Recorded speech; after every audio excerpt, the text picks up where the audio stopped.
আজিৰ পৰা যেটো বৰ্ষাপৰাত ঐতিহাসিক টেষ্ট মেচ ঐতিহাসিক মুহূৰ্তৰ সাক্ষী হ'ব অসমৰ ক্ৰিকেট প্ৰেমী শৃংখলাৰ দ্বিতীয় টেষ্টত মুখামুখি হ'ব ভাৰত দক্ষিণ আফ্ৰিকা টেষ্ট মানচিত্ৰত অন্তৰ্ভুক্ত হ'ব গুৱাহাটীৰ নাম দেশৰ ২৮ সংখ্যক টেষ্ট ভেন্যু হ'ব গুৱাহাটী দুখন টেষ্টৰ শৃংখলাত ইতিমধ্যে ১-০ত পিছ পৰি আছে টিম ইণ্ডিয়া ইডেন গাৰ্ডেনৰ প্ৰথম টেষ্টত যেটো ভাৰতীয় দলটো পৰাজিত হৈছিল স্বাভাৱিকতেই গুৱাহাটীৰ টেষ্ট ভাৰতৰ বাবে হৈ পৰিছে শৃংখলা ৰক্ষাৰ প্ৰত্যাহ্বান কিন্তু আঘাতৰ বাবে গুৰুত্বপূৰ্ণ টেষ্টখনত নাথাকিব অধিনায়ক শুভমন গিল ইতিমধ্যে গুৱাহাটীৰ পৰা উভতি গৈছে নিয়মীয়া অধিনায়ক শুভমন গিল আমি কেনেদৰেনো নিৰাপত্তা ব্যৱস্থাটো গঢ়ি তোলা হৈছে তাক চাবৰ বাবে আমি পোনপটীয়াকৈ জ্যেষ্ঠ সাংবাদিক ধীৰাজ হাজৰিকাৰ কাষলৈ গৈছোঁ ধীৰাজ পৰিৱেশটো আপোনাৰ জৰিয়তে চাব বিচাৰিছোঁ যিহেতু আজি অসম ক্ৰিকেট সন্থাৰ বাবেও ভাল খবৰ বুলি ক'ব লাগিব অসমবাসীৰ বাবেও ভাল খবৰ গুৱাহাটীবাসীৰ বাবে ভাল খবৰ প্ৰথমবাৰৰ বাবে টেষ্ট মেচখন অনুষ্ঠিত হ'বলৈ গৈ আছে তাৰ বাবে কেনেকুৱা ধৰণৰ প্ৰস্তুতি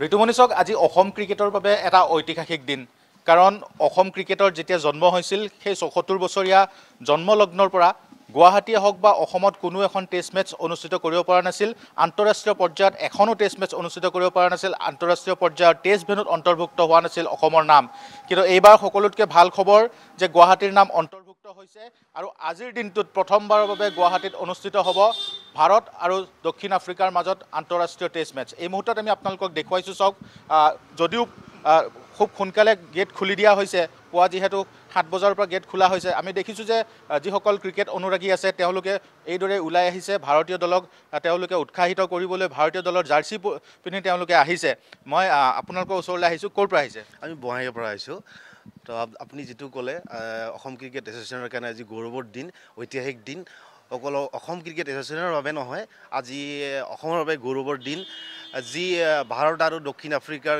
ক্ৰিকেট টেষ্ট শৃংখলা তাৰে দ্বিতীয়খন টেষ্ট গুৱাহাটীত আয়োজন কৰি এই এছচি কেনেকুৱা লাগিছে এক্সাইটমেণ্ট কেনেকুৱা মেচ এক্সাইটমেণ্ট মানে ভালেই এক্সাইটমেণ্ট আছে আৰু ইণ্ডিয়া যিটো জিতিব ভাল ফৰ্মত আছে দুই জাডেজাই কওক ঋষভ পণ্টে কওক ভাল ফৰ্মত আছে গতিকে আশা কৰিছোঁ এই মেচখন ঐতিহাসিকৰ লগতে জয়যুক্ত ভাৰতেই হ'ব কেনেকুৱা ধৰণৰ এক্সপেক্টেশ্যন আছে মেটচক লৈ বহুত বিউটিফুল একদম ধুনীয়া লাগিছে ফাৰ্ষ্ট টাইম ভাল লাগিছে আৰু আশা কৰোঁ আমি জিতো তোমালোকে কি ক'বা বহুত ভাল লাগিছে যে ইণ্ডিয়া যাতে জিতে আৰু জয়ছৱাল শুভমন গিলটো নেখেলিব ঋষভ পণ্টে যাতে ভালকৈ কেপ্টেইনচি কৰে তাৰ কাৰণে দেখিছোঁ খুব ধুনীয়াকৈ আহিছা মুখত ভাৰতীয় দলৰ পতাকা লগাই আহিছা জয় জুবিন দা জয় জুবিন দা ন ধন্যবাদ জনাইছোঁ মই কিছু আগুৱাই যাবলৈ চেষ্টা কৰিম আৰু মোক সতীৰ্থ দীপকে আপোনালোকক দেখুৱাবলৈ চেষ্টা কৰিব যিহেতু ভাৰতীয় দলটো আৰু কেইটামান মুহূৰ্তৰ ভিতৰতে ষ্টেডিয়ামত প্ৰৱেশ কৰিব আৰু তাৰপিছত সেই সময় আহি পৰিব যি সময়ৰ বাবে আমি বছৰ বছৰ ধৰি অপেক্ষা কৰিছিলোঁ যিটো মুহূৰ্তৰ বাবে আমি সকলোৱে বছৰ বছৰ ধৰি অপেক্ষা কৰিছিলোঁ যে গুৱাহাটীত বা অসমৰ কোনো এখন ষ্টেডিয়ামত এখন আন্তঃৰাষ্ট্ৰীয় পৰ্যায়ৰ টেষ্ট মেচ অনুষ্ঠিত হ'ব আৰু সেই সময় এতিয়া সমাগত আৰু ইতিমধ্যে ঋতুমণি আপুনি উল্লেখ কৰিছে যে ঋষভ পণ্টৰ বাবে এই যিখন ভেন্যু অৰ্থাৎ বৰ্ষাপাৰা ক্ৰিকেট ষ্টেডিয়াম বিশেষ কাৰণ ঋষভ পণ্টে যেতিয়া এদিনীয়া আন্তঃৰাষ্ট্ৰীয় মেচত অভিষেক কৰিছিল সেই ষ্টেডিয়ামখনেই আছিল বৰ্ষাপাৰা ষ্টেডিয়াম অসম ক্ৰিকেট সন্থাৰ আৰু তাৰপিছত আজি টেষ্টত অধিনায়ক হিচাপে তেওঁ অভিষেক ঘটাব এই বৰ্ষাপাৰাতে আৰু তেওঁৰ ওপৰত যথেষ্টখিনি দায়িত্ব থাকিব যিহেতু তেওঁ নিজেও এগৰাকী সুদক্ষ বেটছমেন বেটাৰ উইকেট কিপাৰ আৰু ঠিক একেদৰে তেওঁ অধিনায়কৰ দায়িত্ব লাভ কৰিছে অধিনায়কৰ এই গুৰু দায়িত্বও তেওঁ ভালকৈ চম্ভালিব লাগিব সেইবাবে তেওঁৰ ওপৰত যথেষ্ট গুৰুত্ব প্ৰদান কৰা হৈছে তেওঁ নিজেও কালিৰ দিনটোত যেতিয়া সংবাদমেল সম্বোধন কৰিছিল তেতিয়া কৈছিল যে কি ধৰণে আগবাঢ়িব লাগিব কি ধৰণে দলটোক সংগঠিত কৰি আগুৱাই লৈ যাব লাগিব দক্ষিণ আফ্ৰিকাৰ বিৰুদ্ধে সেইসমূহ কথা তেওঁ কৈছিল মুঠতে সকলো সাজু হৈ আছে আপোনালোকক যদি মই পৰিৱেশটো দেখুৱাওঁ এই যি আপোনালোকে টেষ্ট মেটছৰ বাবে দেখিছে এইসমূহ হৈছে প্ৰৱেশ দুৱাৰ আৰু যিসকল দৰ্শকৰ আছে তেওঁলোকৰ বাবে প্ৰৱেশ দুৱাৰ খুলি দিয়া হৈছে আৰু এজন এজনকৈ তেওঁলোকে এইদৰে ভিতৰত প্ৰৱেশ কৰা পৰিলক্ষিত হৈছে আমি যদি কওঁ তেনেহ'লে এই টেষ্ট মেচখন যথেষ্ট গুৰুত্বপূৰ্ণ কাৰণ শৃংখলাৰ প্ৰথমখন টেষ্টত ভাৰত পৰাজয় বৰণ কৰিছিল আৰু কলকাতাত যিখন মেচ অনুষ্ঠিত হৈছিল সেই মেচত কিন্তু ভাৰতে শোচনীয়ভাৱে পৰাজয় বৰণ কৰিবলগীয়া হৈছিল সেয়েহে শৃংখলাত যদি সমতা স্থাপন কৰিবলগীয়া হয় তেনেহ'লে এই মেচখন যথেষ্ট গুৰুত্বপূৰ্ণ তেওঁলোকে জয়লাভ কৰিব লাগিব ঠিক একেদৰে কেৱল শৃংখলাত সমতা স্থাপন কৰাই নহয়, শৃংখলাটো যদি ৰক্ষা কৰিব আছে তেনেহ'লে এইখন মেটচ যথেষ্ট গুৰুত্বপূৰ্ণ। এইখন মেটচত যিকোনো প্ৰকাৰে জয়লাভ কৰিব লাগিব। আৰু এই যি টেষ্ট শৃংখলা অনুষ্ঠিত হৈছে ভাৰত আৰু দক্ষিণ আফ্ৰিকাৰ মাজত, এই টেষ্ট শৃংখলাই কিন্তু নিৰূপণ কৰিব ৱৰ্ল্ড টেষ্ট চেম্পিয়নশ্বিপত ফাইনেললৈ কোন দল অগ্ৰসৰ হ'ব। কাৰণ এই যিসমূহ শৃংখলা চলি আছে, এই শৃংখলাৰ মেটচসমূহৰ যিসমূহ পইণ্ট সেইসমূহ কাউণ্ট কৰা হ'ব আৰু সেই পইণ্টৰ ভিত্তিত যিহেতু ৱৰ্ল্ড টেষ্ট চেম্পিয়নশ্বিপত ফাইনেললৈ কোনো দলে যোগ্যতা অৰ্জন কৰে, সেয়েহে সেই দলসমূহৰ বাবে এই টেষ্ট মেটচখন দুয়োটা দলৰ বাবে যথেষ্ট গুৰুত্বপূৰ্ণ হৈছে। মোক সতীৰ্থ দীপক শইকীয়াই আপোনালোকক দেখুৱাবলৈ চেষ্টা কৰিব। এই চাওক, আমি আপোনালোকক দেখুৱাবলৈ চেষ্টা কৰিছোঁ গুৱাহাটীত অনুষ্ঠিত হ'বলগীয়া ঐতিহাসিক টেষ্ট মেটচৰ বাবে ভাৰতীয় দল এই মুহূৰ্তত এইদৰে বৰ্ষাপাৰা ক্ৰিকেট ষ্টেডিয়ামলৈ আহিছে। আমি আপোনালোকক দেখুৱাইছোঁ, দেখিবলৈ পাইছে গৌতম গম্ভীৰ ভাৰতীয় দলৰ কোচ, তেওঁ প্ৰশংসন আসনত তেওঁ বহি আহিছে। ঠিক একেদৰে তেওঁৰ পিছতে আছে ৰবীন্দ্ৰ জাদেজা, ঋষভ পন্ত, জসপ্ৰীত বুমৰাহৰ দৰে খেলুৱৈ আপোনালোকে দেখিছে এই মুহূৰ্তত বৰ্ষাপাৰা ক্ৰিকেট ষ্টেডিয়ামৰ ভিতৰত প্ৰৱেশ কৰিছে। এয়া ভাৰতীয় দলৰ বাহন, ভাৰতীয় দলে এই মুহূৰ্তত ভিতৰলৈ প্ৰৱেশ কৰিছে। এখন ঐতিহাসিক টেষ্ট মেটচৰ বাবে এইদৰে ভাৰতীয় দল বৰ্ষাপাৰাত থকা অসম ক্ৰিকেট সন্থাৰ ক্ৰিকেট ষ্টেডিয়ামত প্ৰৱেশ কৰা পৰিলক্ষিত হৈছে। ঠিক একেদৰে আপোনালোকে যদি চাই তেনেহ'লে ৰাজপথত আপোনালোকে শুভাকাংক্ষী বা অনুৰাগীসকলক আপোনালোকে দেখিব আৰু সকলোৱে অপেক্ষা কৰি আছিলে যে আজিৰ এই দিনটো কেতিয়া আহিব, কেতিয়া তেওঁলোকে ভিতৰত প্ৰৱেশ কৰিব আৰু ভিতৰত প্ৰৱেশ কৰাৰ পিছত আন্তঃৰাষ্ট্ৰীয় মেটচখন তেওঁলোকে উপভোগ কৰিব পাৰিব। যিহেতু টেষ্ট মেটচৰ এটা পৰম্পৰা আছে যে টেষ্ট মেটচখন যেতিয়া আৰম্ভ হয় তেতিয়া বেল বজোৱা এটা পৰম্পৰা আছে আৰু সেই পৰম্পৰা গুৱাহাটীৰ বৰ্ষাপাৰাটো অব্যাহত থাকিব। ইতিমধ্যে অসম ক্ৰিকেট সন্থাই এটা বিশেষ বেল তেওঁলোকে প্ৰস্তুত কৰিছে। সৰ্থেবাৰীত তেওঁলোকে প্ৰস্তুত কৰিছে কাঁহৰ এটা বেল, আৰু যিটো বেল আজি মেটচখন ষ্টাৰ্ট হোৱাৰ বা মেটচ আৰম্ভণিৰ বেল বজোৱা হ'ব, সেই বেলখন কিন্তু প্ৰথম দিনাখনৰ পৰা আৰম্ভ কৰি প্ৰতিটো দিনে বজোৱা হ'ব। আৰু আজি BCCIৰ সচিব দেৱজিৎ শইকীয়াই সেই বেলটো তেওঁ বজাই মেটচৰ আৰম্ভণি হোৱা বুলি তেওঁলোকে উল্লেখ কৰিব। মই দীপকক অনুৰোধ জনাম, এই মুহূৰ্তত দক্ষিণ আফ্ৰিকা ক্ৰিকেট দল, ভাৰতৰ প্ৰতিদ্বন্দ্বী দক্ষিণ আফ্ৰিকা ক্ৰিকেট দল এইদৰে বৰ্ষাপাৰাত থকা অসম ক্ৰিকেট সন্থাৰ ষ্টেডিয়ামলৈ আহিছে। আপোনালোকে চাওক, যথেষ্ট কটকটীয়া নিৰাপত্তা ব্যৱস্থাৰ মাজেৰে এইদৰে তেওঁলোকক লৈ অহা হৈছে।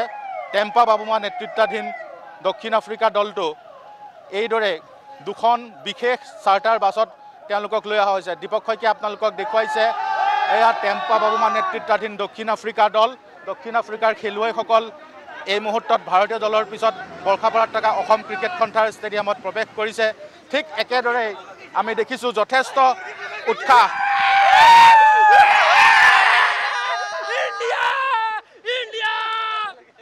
एक्साइटमेंट केनुका बहुत ज़्यादा एक्साइटमेंट है। गुवाहाटी में पहला टेस्ट होने जा रहा है, बहुत खुशी हो रहा है हम लोग को इस बात से। ये पहला होस्ट करने जा रहा है गुवाहाटी, इस बात का बहुत खुशी है। बस इंडिया का परफॉर्मेंस अच्छा रहे मैच में। कैसा होगा मैच, कितना स्कोर होगा या क्या होगा? स्कोर तो डिसेंट, एक्सपेक्टेशन कैसा है? एक्सपेक्टेशन इंडिया से तो बहुत है, लेकिन पिच का हिसाब से डिसेंट स्कोर बनेगा। वही आपका 4 इनिंग का खेला होगा, बस लास्ट डे तक जाएगा गेम, उसी का उम्मीद है हम लोग को। लास्ट तक जाना चाहिए खेला, क्योंकि बहुत दिन ऐसा हो गया कि टेस्ट मैच में देखने को मिल रहा है कि आखिरी दिन तक खेला नहीं जा रहा है, तीसरे दिन चौथे दिन पे खेला समाप्त हो जा रहा है। कोलकाता में भी वैसा ही हुआ था। हाँ, वही हो रहा है कि कुछ दिन से मैं नोटिस कर रहा हूँ टेस्ट में, मतलब या तो बल्लेबाज पूरी तरह से बल्लेबाजी नहीं कर पा रहे हैं, बॉलर लोग का थोड़ा प्रेशर इस पर अच्छा है। तो मैं चाहूँगा कि अब गुवाहाटी पहला टेस्ट मैच होस्ट कर रहा है तो 5 दिन तक खेल हो और मजा आए सबको देख के। ऋषभ पंत पहली बार कैप्टन होगा। ऋषभ पंत, देखिए ऋषभ पंत को कैप्टनशिप का एक्सपीरियंस है, क्योंकि वो LSG के कैप्टनशिप कर चुके हैं। उनको बॉलर को रोटेट करना आता है, कैसे किस सिचुएशन में किस बॉलर को लगवाना है, इसलिए उनको थोड़ा एक्सपीरियंस है। तो इंडिया के लिए भी अच्छा परफॉर्मेंस करेंगे वो एज ए कैप्टन। काफ़ी अच्छा लग रहा है, जो कि पहली बार गुवाहाटी में हो रहा है और हम लोग भी काफ़ी दूर से आया हुआ है, रंगापुरा से आया हुआ है देखने के लिए इस मैच को। रात भर ट्रैवल करके आया है ट्रेन से, ताकि हम लोग अपना इंडियन टीम के प्लेयर को सपोर्ट कर पाए अच्छी जोरों तौरों से। और हम लोग ये चाहते हैं कि मैच बहुत ही कम्पिटिटिव हो, अच्छा स्कोर हो। हम लोग भी चाहते हैं कि दोनों तरफ से इक्वल फाइट हो, ताकि ऑडियंस को भी देख के मजा आए और ऑल ओवर द वर्ल्ड ये मतलब अच्छा स्पोर्ट्स स्पिरिट जाना चाहिए। बिल्कुल बिल्कुल, मैं देखुवाबले चेष्टा करिছোঁ। আপুনি চাওক, টিম ইণ্ডিয়াৰ ছুপাৰ ফেন সুধীৰ গৌতম এই মুহূৰ্তত বৰ্ষাপাৰা ক্ৰিকেট ষ্টেডিয়ামৰ সন্মুখত আহি উপস্থিত হৈছেহি। ভাৰতীয় দলে য'তেই নাযাওক কিয় টিম ইণ্ডিয়াৰ ছুপাৰ ফেন সুধীৰ গৌতমে সেই তালৈ যায় আৰু সকলোতে তেওঁ এই শংখ বজাই ভাৰতীয় দলক উৎসাহিত কৰা পৰিলক্ষিত হয়। এই মুহূৰ্তত আমি আপোনালোকক দেখুৱাবলৈ চেষ্টা কৰিছোঁ। এয়া হৈছে সুধীৰ গৌতম। ये शंख नहीं, ये है जंग ऐलान, टीम इंडिया सबसे महान। इंडिया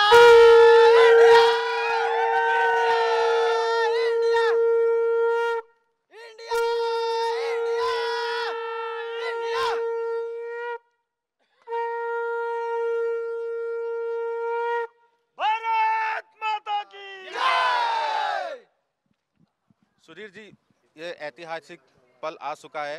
अभी टीम इंडिया और साउथ अफ्रीका की टीम भी अंदर चले गए हैं। थोड़ी देर बाद मैच स्टार्ट होगा। ये ऐतिहासिक एक पल होगा। मैं 2003 से गुवाहाटी की धरती पे आ रहा हूँ, जब नेहरू स्टेडियम में मैच हुआ करती थी। 2017 में नवनिर्माण बरसापाड़ा हुई, दर्जनों मैच हुए, लेकिन फर्स्ट टाइम रेड बॉल यानी टेस्ट मैच का लुत्फ उठाएंगे। और अनुभवी कैप्टन तो नहीं, लेकिन एक सीनियर कैप्टन है, तो मैं चाहूँगा कि ये हिस्ट्रिकल मैच, नए कैप्टन, और ये एक इतिहास रचे ये मैच जीतकर।